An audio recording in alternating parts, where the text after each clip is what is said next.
I want to lay out a few characters in context so that you can understand them. One of them is Ahab, and you've heard Ahab's name before, I'm sure. And if you have not heard of Ahab, you have definitely heard of his wife. His wife is called Jezebel. And you don't have to be a church person to be familiar with Jezebel. Jezebel's name has become synonymous with treachery and promiscuity and betrayal. Her name has become interchangeable that you don't even need a Bible at all to know what a Jezebel. If you're not careful, your grandmama would have called you, you look like a Jezebel. You ain't going out of this house looking like Jezebel with a mouthful of snuff. She be telling you look like Jezebel, that's too tight. You know you ain't worn 10 since Vietnam. You know how they talk to you. Well, they got that name from this woman who was married to Ahab. So you're going to run into these two people, Ahab and Jezebel. They are husband and wife. They are king and queen. And they are king and queen of the northern province. And then you're going to run into this name Elijah, because God sends Elijah to challenge what is going on between Ahab and Jezebel. And then you're going to occasionally run into Obadiah, whose name you will remember having written a book of the Bible, but you will come to understand that Obadiah is serving now up under King Ahab as his COO, his administrator. He gets everything done. He handles everything, and he's running everything. And then there is this nameless character who is Elijah's servant that we will see later in the text that is important. Now that we have the characters, let me explain some things with you. I want you to understand that Rahab is not a part of the family.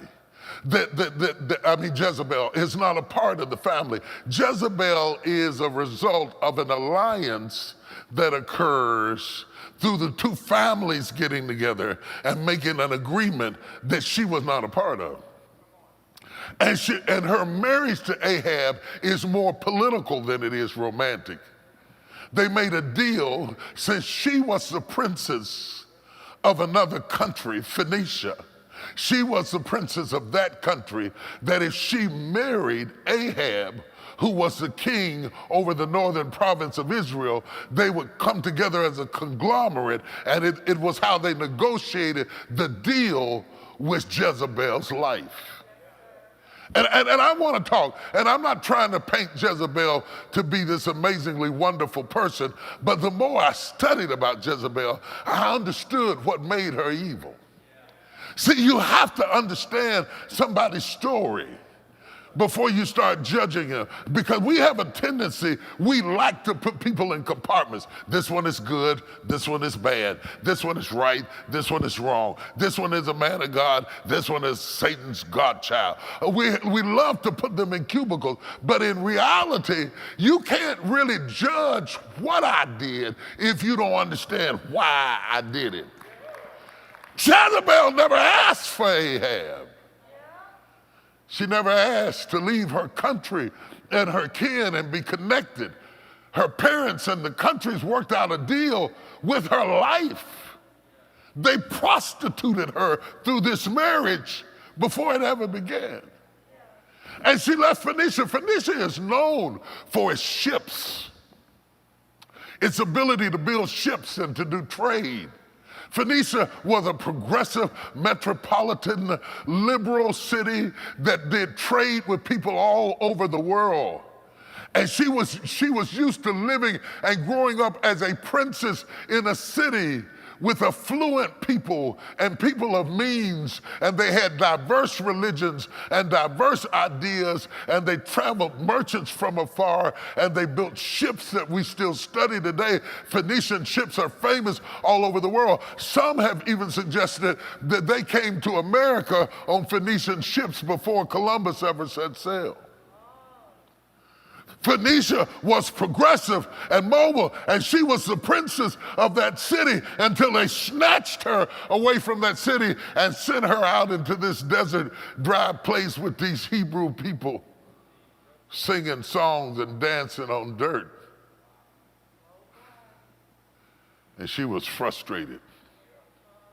They were nomadic. They were moving all the time. They didn't get along with each other. They were always having internal disputes. Have you ever married into a messy family? Oh, I'm gonna bring it where you can get it. And now you got to deal with all of that drama, and you didn't ask for this. She married into a messy nation and a messy family and a messy situation, and she missed home really bad. She missed home. She missed the ships and the interesting conversations and the way they did things and the open-mindedness and the liberal ideologies that comes from being from Phoenicia. And all they were talking about over here was Yahweh. She was homesick. And she said, since I've got to be here, I might as well bring some of the prophets from back home so that I can expose them to different ways of thinking. So she summons 800 prophets of Baal to come over into the Hebrew territory so that she could expose them that there are other ways of worshiping God other than how y'all do it over here. I want you to understand the backdrop. I want you to see the topography. I want you to understand that she hated having to give up what she was used to, so she was trying to bring what she was used to with her into her new life.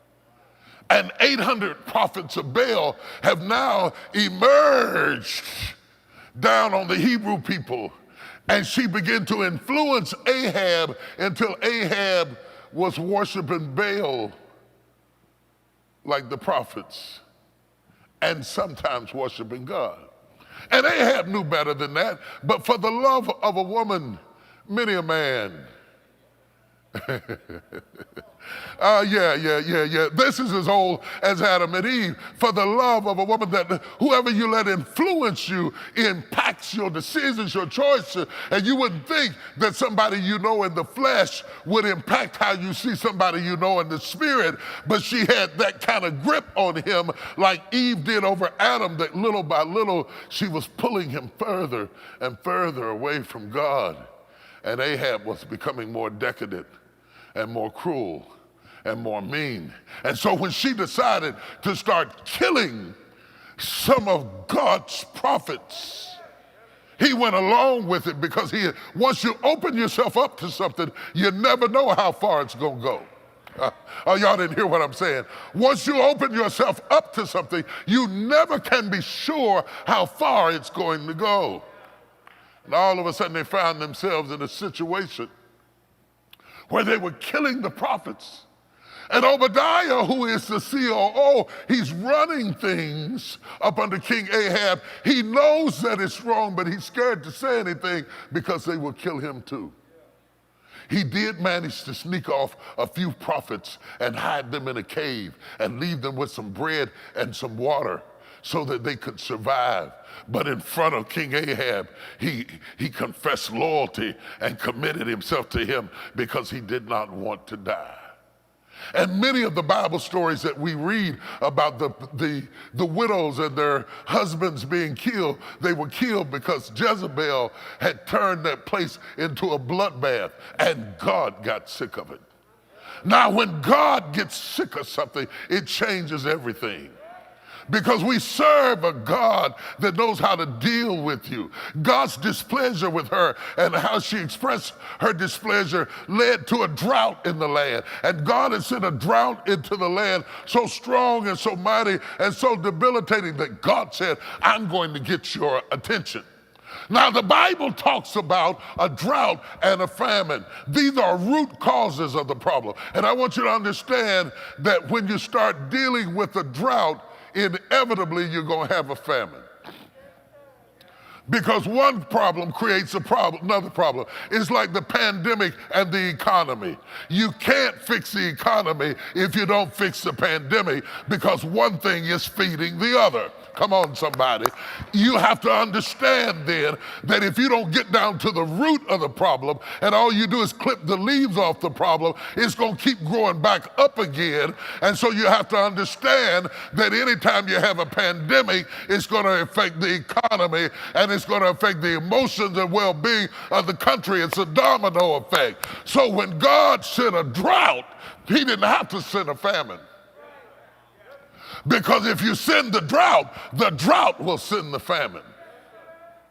So the drought is the problem, but the famine is killing people. Good God of mercy. I said the drought is the problem, but the famine is killing people. And God said, I'm going to send a drought into the land until I get their attention, because they think they're strong and they're mighty. And they brought these two nations together and they think they're in control. But I'm going to bring them to their knees until they have to seek my face. I'll dry up everything. I'll dry up the brooks. I'll dry up the lakes. I'll dry up the streams. I'll dry up everything until everything starts dying. Because I will get your attention. I will get your attention. When I was in Africa, there was one place I went that they told me it got so dry in the areas where we were building wells that a woman gave birth looking for water. Can you imagine giving birth in a dry place looking for water? And she finally pushed her baby out. And the bees came and stung the baby and the mother to death because they saw the afterbirth as fluid. That's dry. That's very dry. A woman stung to death by desperate bees who are trying to survive a dry place. Have you ever had to try to survive a dry place? Have you ever gone into a situation of such destitution that people didn't even know that you were in a dry place? Your hair was done, your nails were done, you were smelling good and walking around, but nobody knew you were in a dry place. You had your shirt on and your tie. You had on your name brand stuff, but down in your soul, you were in a dry place. Have you ever been stung in a dry place? Something that you normally could escape and something that normally wouldn't even be interested in you. But when you're in a dry place, strange things start to happen. Oh, y'all don't hear what I'm saying. The drought has gotten so bad that King Ahab and Obadiah are searching for water to keep the livestock alive. This is all what precedes the text. They're searching for water. And Ahab says to Obadiah, you go this way and I'll go this way so that we can keep the cattle alive and the livestock alive, and they are in a dry place. Have you ever been preoccupied, not with success, just survival, just trying to hold it together? I'm just trying to hold it together. Somebody right now, you're not worried about a yacht or a Bentley or a Mercedes or a private jet or a penthouse suite. You say, Lord, I'll stay right here. I'm just trying to hold down what I got right now. Which way do I need to go? Which way do I need to look? I'm trying to hold it down. I'm trying to hold it down. I'm trying to hold it down. I'm trying to hold it down because I am in a dry place.